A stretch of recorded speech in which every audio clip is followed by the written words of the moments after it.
Deborah Nuhu, Hawa Abdul, Mary Paul, Hannatu Ishaku, Elizabeth Job, Sarah Luka, Margaret Watai, Miriam Jaffaru. 2,000 days since the abduction of the Chibok school girls. Has the Nigerian government forgotten the girls? Yes, I can categorically say that, because when was the last time you heard President Muhammadu Buhari say anything about our Chibok girls, or Professor Shibanjo say anything about our Chibok girls? I can't remember the last time I heard any representative of government speak about our Chibok girls. Leah Sharibu, it was only some weeks ago when a video went viral and they claimed that she's been killed, and that was when we heard something from the government. Honestly, for us, they are not forgotten and they can never be forgotten. But for the government, I think that is to the affirmative. For the fact that today we are commemorating 2,000 days and the government still could not secure the rescue of 112 of these girls and many others that are even unknown, and even the humanitarian workers. And for 2,000 days, there has never been any action taken by the government to directly talk to the parents of these remaining 112 girls. So for the government, yes, whatever that they might have done is actually not to a level that we can say is satisfactory of a government. It is the duty of governments to, as enshrined in the Constitution, to protect citizens. In fact, the Constitution has it clearly spelled out that it is the primary objective of government is the security and welfare of citizens. So we did not vote for Buhari to try. We voted for him to do.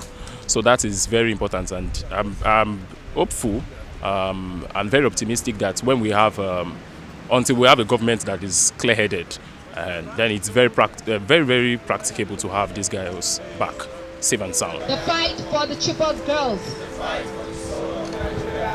Mr. President, Mr. President, Mr. President. We have a government today in Nigeria that has failed in its primary responsibility, which is to protect citizens. The only thing the current administration cares about is shutting citizens' mouth, is ensuring that we do not speak, is ensuring that we do not demand for accountability, is in ensuring that we do not demand for good governance. Reason why everywhere you turn to today, everywhere across Nigeria, they have abandoned their primary responsibility and focused on citizens who are making demands on them. And they want us at all costs for everyone to sing their praises. How can we sing the praises of a government that has failed to provide us with what our constitution stipulates as their primary responsibility? Yes.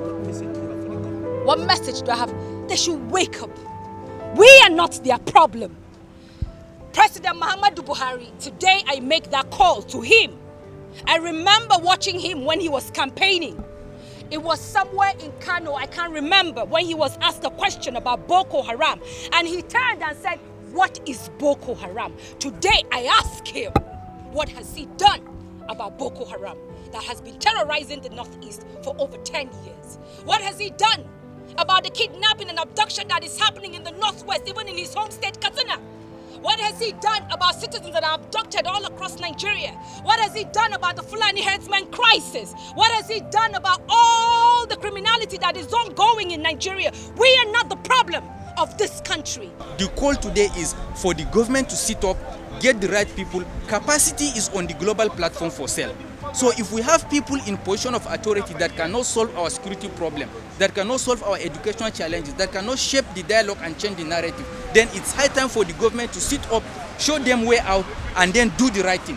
The president have not demonstrated the right thing to do as a commander-in-chief, because today we are way past 10 years since 2009 when the first insurgency reared its head. So what are we doing actually? That for 10 years we cannot solve problem of rogues that stood up and then picked arms against Nigeria. Our armed forces are too big to be reduced to this level below the beast. So the commander-in-chief of the armed forces, Federal Republic of Nigeria, President Muhammadu Buhari, must sit up and ensure that our schools are safe, our roads are safe, our communities are safe, our IDPs are relocated back to their community, and people people to start building their lives back. But what is currently happening is unacceptable, and we cannot accept it as Nigeria, because we are right now on our knees. If governors will go to hinterlands to go and start negotiating with terrorists, giving them money, begging them to release people, then we are not negotiating from the point of strength, as the president said, but we are negotiating from the point of our weaknesses, and that is not acceptable.